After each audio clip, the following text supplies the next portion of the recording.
Hello everyone, welcome to digital learning platform of Winsome International School.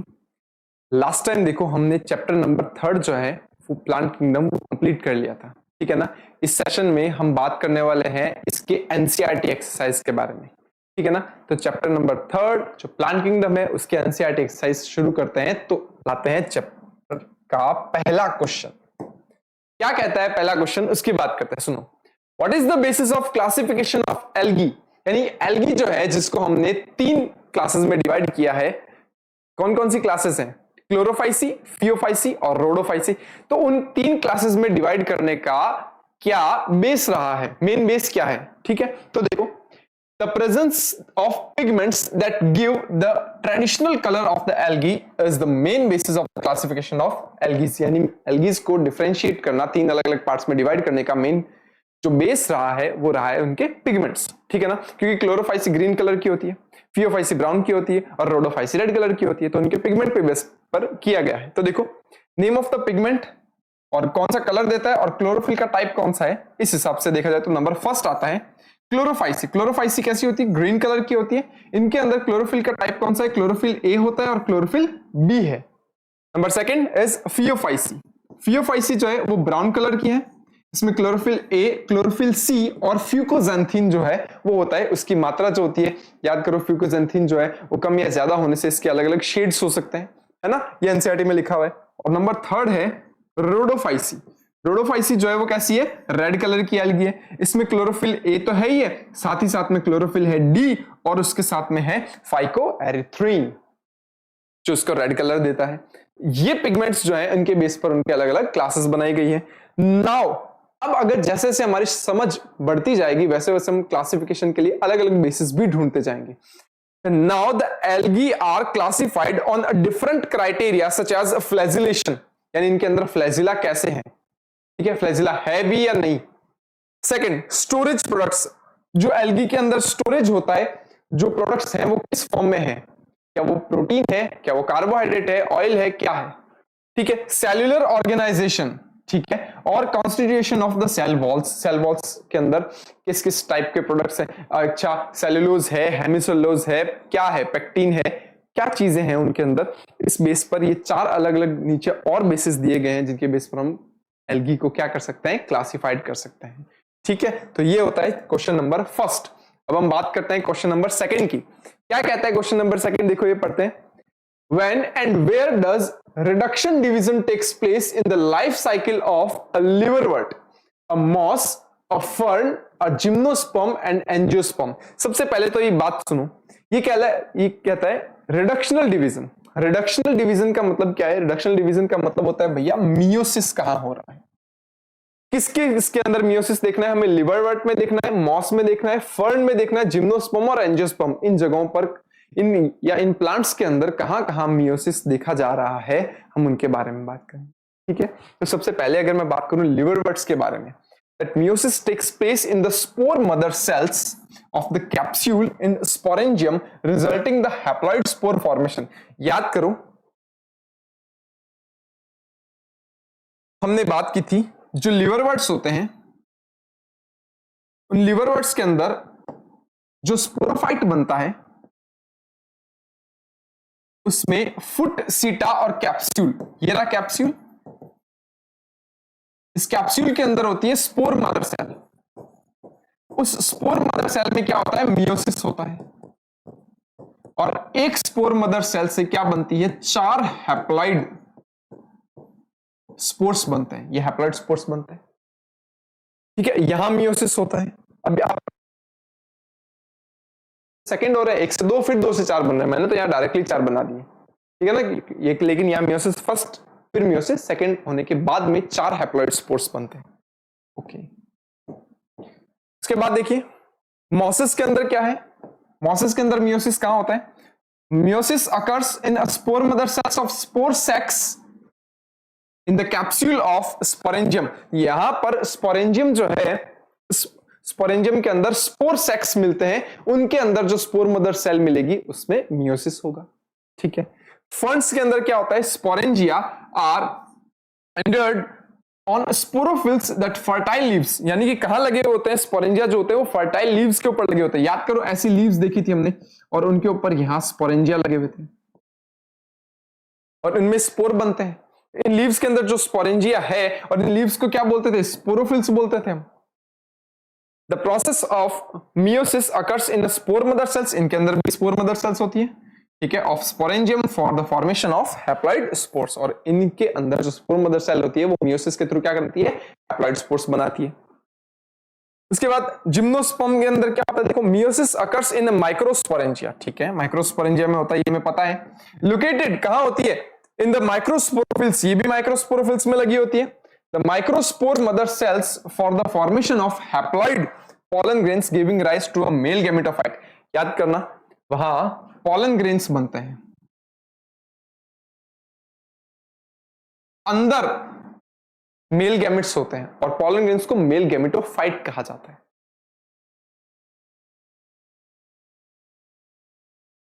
उसके बाद angiosperm में क्या है? देखो, the pollen grains that are formed in microspore mother cells leads to the formation of male gametophyte in the anther of stamen। देखो, angiosperm में आपको पता है ये एंथर होता है, ठीक है ना, ये एंथर है,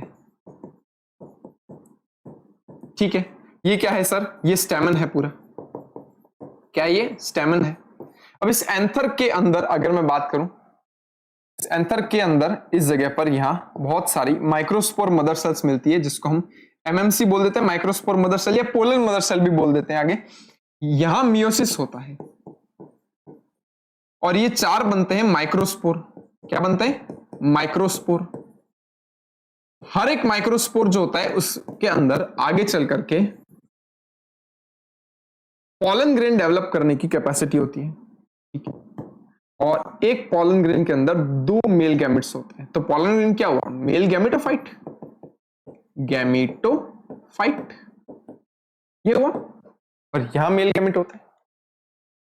उसके बाद the megaspore mother cell is located in the nucellus of the ovule and undergoes meiosis and the formation of haploid megaspores which eventually form the female gametophyte। अब यहां क्या होगा? देखो, फीमेल पार्ट हमें पता है, एंजियोस्पर्म का फीमेल पार्ट ये होता है, इसको हम पिस्टिल बोलते हैं। अब इसके अंदर ओवरी जो है, इस ओवरी में ये देखो, ओवरी के अंदर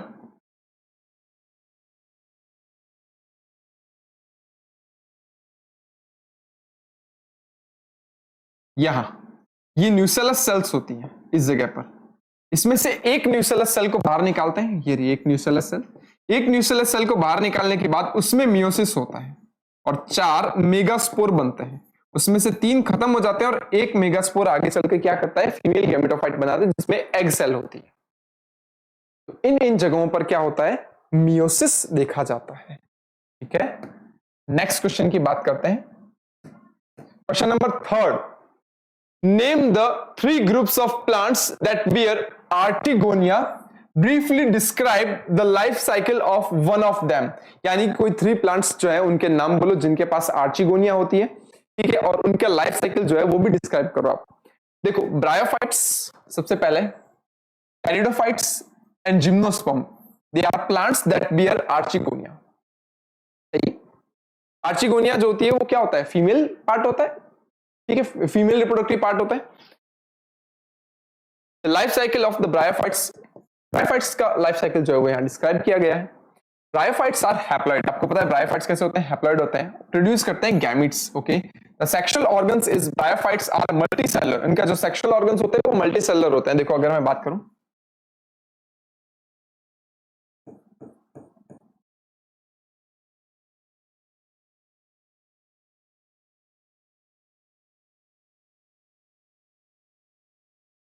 ये मेल रिप्रोडक्टिव पार्ट है, ये फीमेल रिप्रोडक्टिव पार्ट है, ठीक है।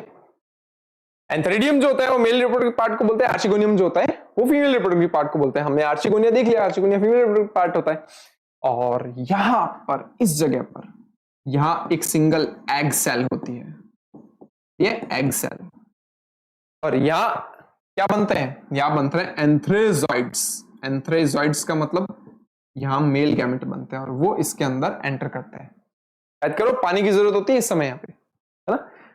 The male sex organ is antheridium, correct, which produces biflagellate, देखो दो फ्लैजिला बनाया मैंने, antherozoids, and the female sexual organs are called archegonium, which produces a single egg.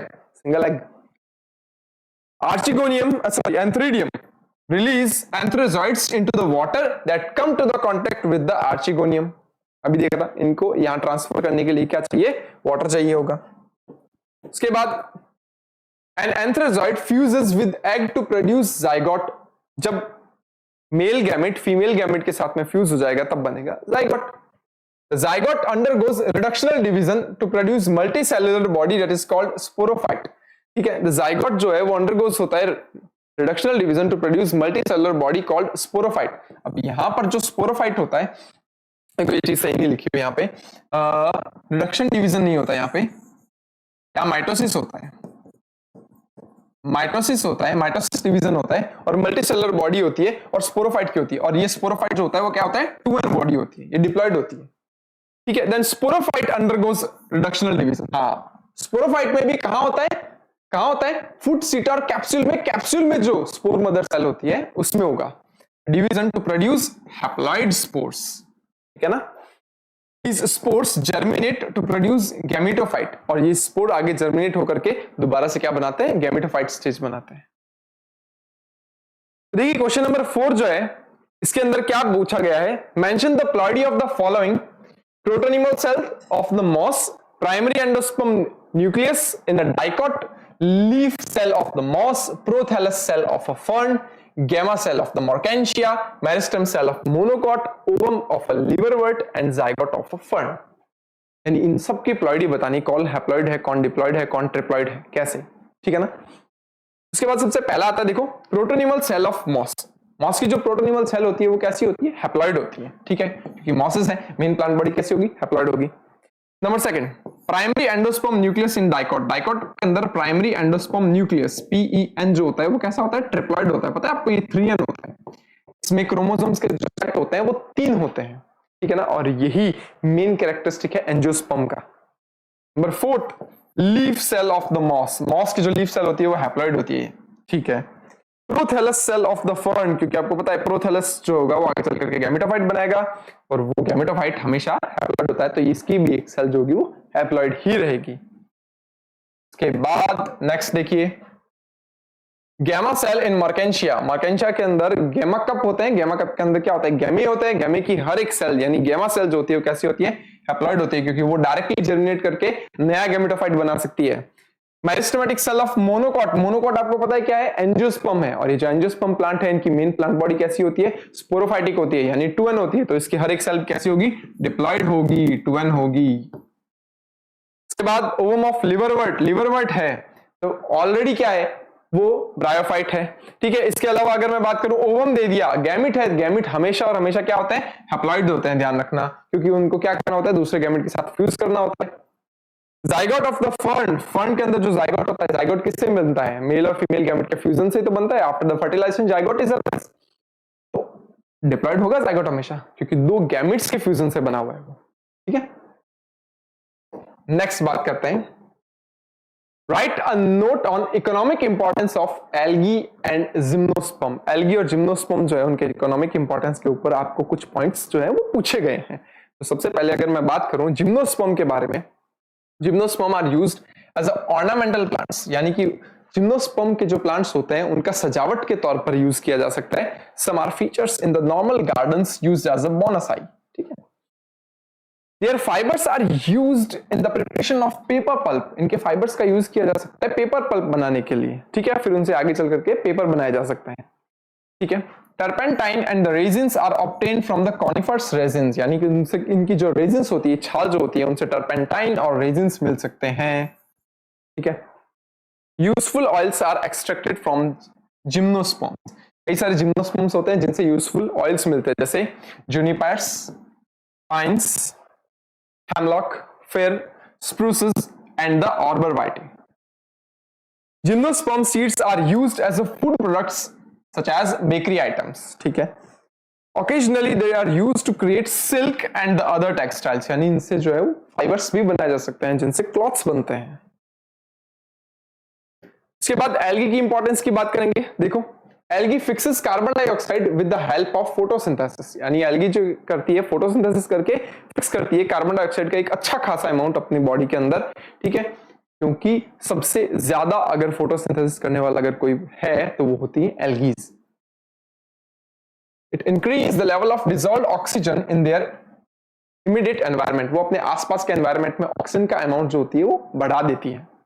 Produce rich compounds that serve as a food for the aquatic animals, यानी वो कई सारे ऐसे compounds बनाती है जो कि as a food material use किए जा सकते हैं एक्वेटिक एनिमल्स के लिए, यानी एक्वेटिक एनिमल्स उनसे एज अ फूड जो है वो उनको इनटेक करते हैं। Marine algae are used as a food, ठीक है, for example Laminaria and Sargassum, कई सारे मैराइन एल्गीज लेमिनेरिया सार्गेसम्स जो होती है वो खाने के तौर पर भी यूज में ली जा सकती है, इवन ह्यूमंस के लिए, ठीक है ना। Certain algae are used as a hydrocolloids, hydrocolloids क्या होता है, यानी ऐसे कोलाइड्स होते हैं, ऐसे केमिकल सब्सटेंसेस होते हैं जो अपने अंदर पानी को क्या करते हैं, होल्ड करके रखते हैं, ठीक है। Agar is used to growing microorganisms and they are preparation of the jellies. Agar जो है वो जो एल्गीज से मिलता है वो एज अ सोर्स यूज में लिया जा सकता है, किसके लिए, माइक्रो ऑर्गेनिजम्स को ग्रो करवाने के लिए, as a nutritive medium use किया जा सकता है। इसके अलावा ये जेलीज बनाने में यूज लिया जाता है। Chlorella is used as a food by the space travellers, याद करो क्लोरेला को स्पेस एल्गी बोलते हैं क्योंकि इसमें प्रोटीन का एक बहुत अच्छा खासा अमाउंट होता है, इसीलिए स्पेस ट्रेवलर्स को ये एल्गी जो है उसका जो पेस्ट होता है वो खाने के लिए दिया जाता है। यहां इकोनॉमिक इंपॉर्टेंस खत्म होती है एल्गी की। बात करते हैं क्वेश्चन नंबर 6 की। Both gymnosperm and angiosperm bear seeds, सही बात है, जिम्नोस्पर्म और एंजियोस्पर्म दोनों में सीड्स मिलते हैं। Then why are they are classified separately, लेकिन फिर भी इनको अलग अलग क्यों रखा गया है। आपको पता है जिम्नोस्पर्म जो है उनमें सीड्स होते हैं, लेकिन सीड्स नेकेड सीड्स होते हैं, उनके ऊपर कोई कवरिंग नहीं होती, ठीक है ना, ओवरी नहीं होती उनके अंदर। वहीं एंजियोस्पर्म्स जो होते हैं उनके अंदर नेकेड सीड्स नहीं मिलते हैं। इसी के साथ ही कई सारे और डिफरेंसेस होते हैं जिनके बारे में बात करते हैं। The reasons for the distinguish angiosperms and the gymnosperms are as follows. Number first, in gymnosperm the ovules are naked, क्योंकि ovule से seed बनेगा, but in angiosperms they are enclosed within the ovule. सही है? Number second, the gymnosperms endospore is a haploid, endosperm नहीं होगा, endosperm होगा, endosperm होगा। Endosperm is haploid and produced before fertilization. Where the angiosperms, the endosperm कैसा होता है, triploid होता है और formed after the double fertilization, सही है। Number third, double fertilization does not occurs in gymnosperm, gymnosperm में कोई डबल फर्टिलाइजेशन नहीं होता, but angiosperm double fertilization occurs, that is main characteristic of angiosperm plants. In gymnosperm wood is non porous, gymnosperm में wood non porous होती है and the angiosperms wood is porous, ठीक है। तो ये कुछ डिफरेंसेस हैं एंजियो और जिम्नो के बीच में। नंबर 7 देखते हैं, what is heterospory. Briefly comment its the significance to give and two example also. Heterospory क्या होता है, दो तरह के स्पोर बनना, एक छोटे स्पोर होते हैं, एक बड़े स्पोर होते हैं। छोटे स्पोर्स होते हैं उनके माइक्रोस्पोर कहते हैं, बड़े स्पोर को मेगास्पोर कहते हैं। ये स्पोर अलग अलग बनते हैं ताकि हम डिस्टिंग्विश कर सके कि मेल कौन सा और फीमेल कौन सा, है ना, इसलिए हेटेरोस्पोरी डेवलप हुई। The phenomena of the producing two different types of spores in the same plant is called heterospory, ठीक है। The importance of heterospory is as follows. Heterosporys cause the growth of seeds in gymnosperms and angiosperms, सही बात है। It is required for the differentiation of the male and female gametophytes.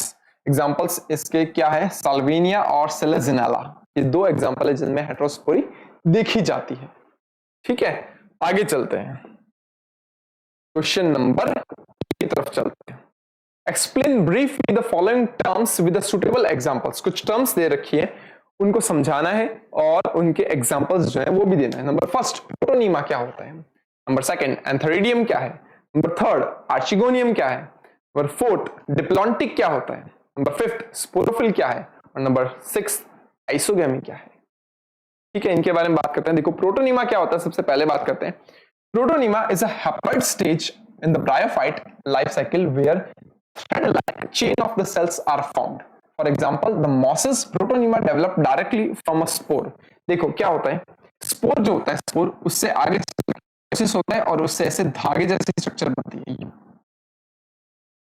इसे protonema कहते हैं, है ना। यही आगे चल करके क्या बनाती है, आगे लीफी स्टेज बनाती है, एनसीईआरटी लिखती है ऐसा। उसके बाद एंथेरिडियम क्या होता है, देखो द मेल सेक्स ऑर्गन है एंथेरिडियम, ठीक है, producing male gametes in bryophytes and pteridophytes, that is called antheridium. Bryophytes और टेरिडोफाइट्स में जो मेल गैमेट बनाने वाली स्ट्रक्चर होती है उन्हें एंथेरिडियम कहते हैं। फॉर एग्जांपल,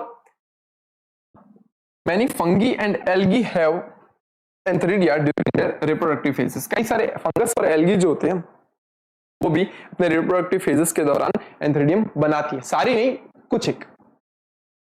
आर्चिगोनियम क्या होता है, archegonium is a female reproductive organ of a bryophytes which is a flask shaped and produces a single egg।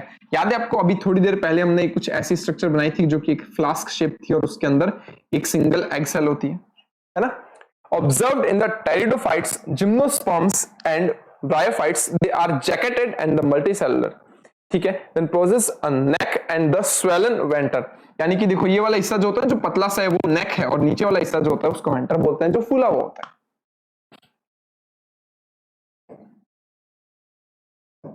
उसके बाद देखो डिप्लॉन्टिक का मतलब क्या होता है, a life cycle in which dominant free living phase is diploid generating a haploid gametes. For example होता है सार्गेसम। देखो डिप्लॉयड का मतलब क्या है, कुछ प्लांट्स ऐसे होते हैं जिनके अंदर मेन प्लांट बॉडी जो होती है, जो ज्यादातर टाइम एक प्लांट जो है वो जिस फेज में रहता है, चाहे वो एन है चाहे वो 2n है, वो उसकी डोमिनेंट फेज कही जाएगी।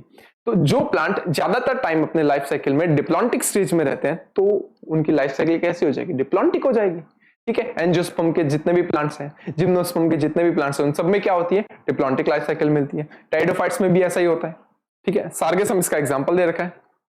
The leaf which bears sporangia is called a sporophyll। हाँ, स्पोरोफिल क्या होती है, जिसके ऊपर स्पोरेंजिया लगी हुई होती है, which may be माइक्रोस्पोरोफिल जो माइक्रोस्पोर बनाएगी, और मेगास्पोरोफिल जो मेगास्पोर बनाएगी। That structures combine to form a strobili, cones बोलते हैं, स्ट्रोबिलाई कोन्स बनाती है, जैसे पाइनस में, जैसे बहुत सारी लीव्स होती है, स्पोरोफिल्स होती है, वो आपस में फ्यूज हो जाती है और कोन्स बनते हैं वहां पे।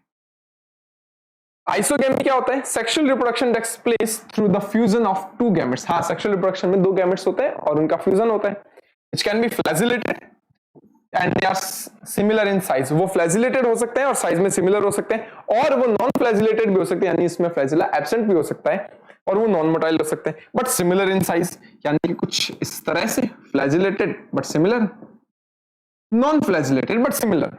सच रिप्रोडक्शन इज कॉल्ड आइसोगेमी। और ऐसे गैमेट्स जो दोनों सेम दिखते हैं और उनका आपस में फ्यूज होता है ना, एल्गी है, ठीक है ना, एल्गी में मिलता है।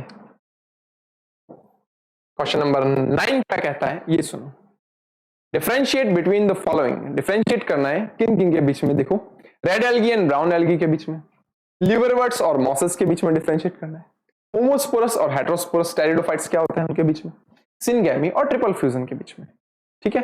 तो बात करते हैं फॉलोइंग द डिफरेंस, सबसे पहले red algae and brown algae के बीच में। Red algae contain chlorophyll A, chlorophyll D, but the brown algae contain chlorophyll A and chlorophyll C. अच्छा डिफरेंस है ये ना। क्लोरोफिल ए तो दोनों कॉमन है, लेकिन उसमें डी है और इसमें सी है chlorophyll. In the red algae, phycobilins are present, but brown algae do not have phycobilins. Red algae में phycobilins मिलते हैं, brown में नहीं मिलते। If the red algae reserve food in the form of Floridian starch and it is laminarian in a brown algae, जो stored food होता है, reserve food होता है, वो Floridian starch के फॉर्म में होता है, किसमें, red algae में, और laminarian फॉर्म में होता है ब्राउन एल्गी के अंदर, ठीक है। Red algae are not flagellated. Red algae के अंदर आपने देखा था कहीं पर भी, चाहे वो एसेक्सुअल स्पोर हो चाहे वो सेक्सुअल स्पोर हो, किसी भी कंडीशन में वहां पर फ्लैजिला नहीं मिलते हैं। बट ब्राउन एल्गी जो होते हैं उसके अंदर फ्लैजिलेटेड स्पोर्स, फ्लैजिलेटेड गैमेट्स हमें देखने को मिलते हैं, ठीक है। उसके बाद हम बात करते हैं following are the differences in liverworts and mosses. Liverworts देखो क्या है, there is a no protonema phase in the liverworts. Liverwort में प्रोटोनीमा फेज नहीं मिलती भैया। And the life cycle in the moss begins with the protonema, और जो moss की जो लाइफ साइकिल होती है वो प्रोटोनिमा से ही स्टार्ट होती है। प्राइमरी प्रोटोनिमा, सेकेंडरी प्रोटोनिमा बनते हैं उनके अंदर। If the plant body is dorsiventral flat in liverworts and the algal plant body is separated into the stem axis. देखो देखो देखो देखो सुनो, अगर मैं बात करूं मेन प्लांट बॉडी जो होती है वो किसकी, ब्रायोफाइट्स की, वैसे डॉर्सीवेंट्रली फ्लैट होती है ये, और जबकि फर्न जो होता है ना, ठीक है, और मॉसेस जो होते हैं उनकी प्लांट बॉडी जो होती है वो कैसी होती है, ऐसे सीधे खड़े रह के ऐसे लीफ जैसी स्ट्रक्चर बनाने वाली होती है, ऐसे रूट जैसी स्ट्रक्चर बनाने वाली होती है। Following the differences homosporous and heterosporous होते हैं, उनके बारे में बात करते हैं। होमोस्पोरस एक ही तरह के स्पोर होते हैं जो प्लांट में बनते हैं, ठीक है, सारे एक जैसे हैं। उसमें उनमें से कुछ स्पोर से क्या बनेगा, मेल गैमेटोफाइट बनेगा, कुछ से फीमेल गैमेटोफाइट बनेगा। हेटेरोस्पोरस में क्या होगा, कुछ स्पोर छोटे होंगे, कुछ स्पोर बड़े होंगे। जो छोटे होंगे उनसे मेल बनेगा और जो बड़े होंगे उनसे फीमेल पार्ट बनेगा। होमोस्पोरस क्या होता है, homosporous possesses only one type of spores where the heterosporus will have morphologically different spores in different sporangia। Morphological मतलब देख रहे हैं कि हम बाहर से देखने पर हमें वो अलग अलग दिखाई देते हैं। Following the differences in syngamy और ट्रिपल फ्यूजन। सिनगेमी क्या होता है, the syngamy is the fusion of male gamete with the ovum. Syngamy क्या होगा, मेल गैमेट फीमेल गैमेट यानी ओवम जो है वो आपस में फ्यूज कर जाएंगे। Triple fusion is the fusion of another male gamete with the two polar nuclei. याद करो इस जगह पर यहां दो पोलर न्यूक्लियाई होते हैं, ठीक है, और यहां से ये एक एग सेल है और यहां से जो पोलन ट्यूब गई इसके पास में जो एक मेल गैमेट है वो जाकर के इन दोनों पोलर न्यूक्लियाई के साथ में फ्यूज हो जाएगा। ये पोलर न्यूक्लियाई एन दोनों और ये मेल गैमेट भी एन, तो इन तीनों का जो फ्यूजन होता है इसे हम ट्रिपल फ्यूजन कहते हैं, जिससे आगे चल करके क्या बनेगा, एंडोस्पर्म बनेगा, है ना। ओके, नंबर 10 क्वेश्चन क्या कहता है, how would you distinguish monocots from dicots. Monocots और डाइकॉट्स जो है उससे आप डिस्टिंग्विश कैसे करेंगे। हालांकि ये क्वेश्चन जो है वो एनाटॉमी से थोड़ा ज्यादा रिलेटेबल है इस चैप्टर के अलावा, फिर भी हम देखते हैं मोनोकॉट और डाइकॉट क्या होता है। देखो मोनोकॉट में क्या होता है, हैव सिंगल कोटाइलिडन सीड, और डाइकॉट्स में क्या होता है, जो होता है वो ट्राइमेरस होते हैं, और फ्लावर्स आर टेट्रामेरस और पेंटामेरस होते हैं, ठीक है। Venation of leaves in parallel venation मिलता है, और इनमें क्या होता है, रेटिकुलेट वेनेशन मिलता है। पैरेलल वेनेशन की लीव्स कुछ इस तरह से दिखती हैं, यू ऐसे पैरेलल वेनेशन होता है, और रेटिकुलेट के अंदर कुछ इस तरह से जाल बनता है।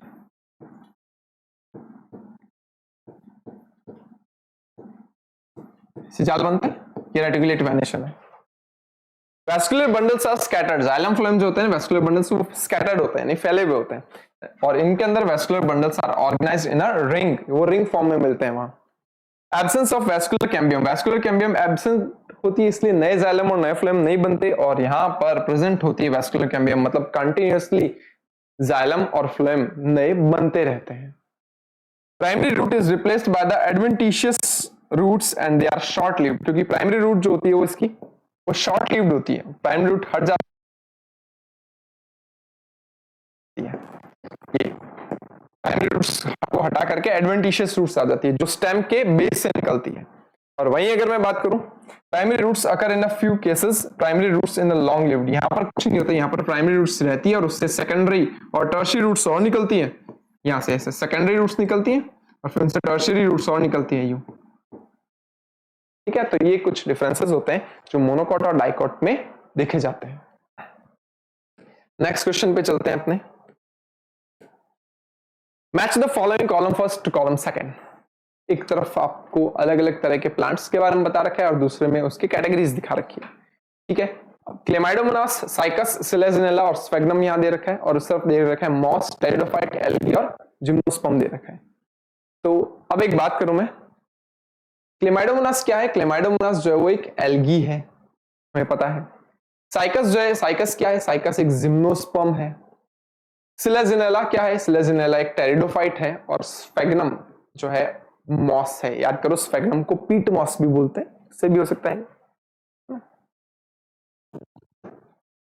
Question number 12, describe the important characteristic of the gymnosperm. Gymnosperm के जो इंपॉर्टेंट कैरेक्टरिस्टिक है उनके बारे में बात करनी है। The main characteristic of gymnosperm are follows. देखो क्या है, in gymnosperm the ovules are not enclosed by the ovary. पता है हमें, ये इतनी बार पढ़ लिया हमने. They are exposed before and after fertilization. वो खुला ही रहता है, ओपन ही रहता है, मतलब एक्सपोज ही रहते हैं फर्टिलाइजेशन से पहले भी और फर्टिलाइजेशन के बाद भी. ठीक है. सीड्स आर नेकेड, क्योंकि कवर्ड नहीं होंगे ओव्यूल, तो सीड्स भी क्या होंगे, नेकेड होंगे. Gymnosperm include medium size trees और टॉल ट्रीज एंड श्रब्स. छोटे ट्रीज, मीडियम साइज के ट्रीज और झाड़ियां जो होती हैं वो, ठीक है, वो इंक्लूड किए जाते हैं.